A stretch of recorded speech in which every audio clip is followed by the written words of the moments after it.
Carla Estrada una pala nakaalam sa breakup ng Kathniel? Siya pala ang nagpayo sa ginawa after? Mga kachika, hindi lang ang Kathniel fans ang naapektuhan sa hiwalayan, damay rin ang pamilya, lalo na ang momshi ni DJ na si Carla Estrada.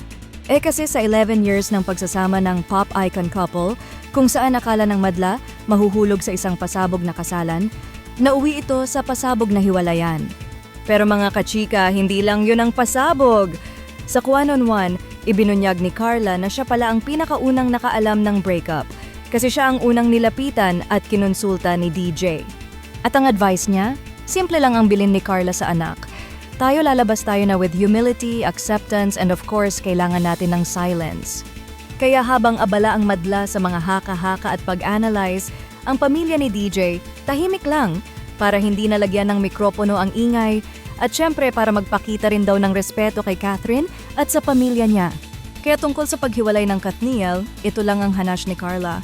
At the end of the day, it's about him and Catherine.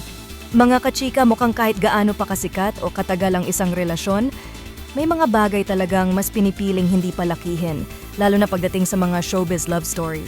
Kaya sa retrospect nito ni Carla, ang masasabi niya sa pag-handle nila ng sitwasyon ay pagpapakumbaba and pagtanggap, acceptance.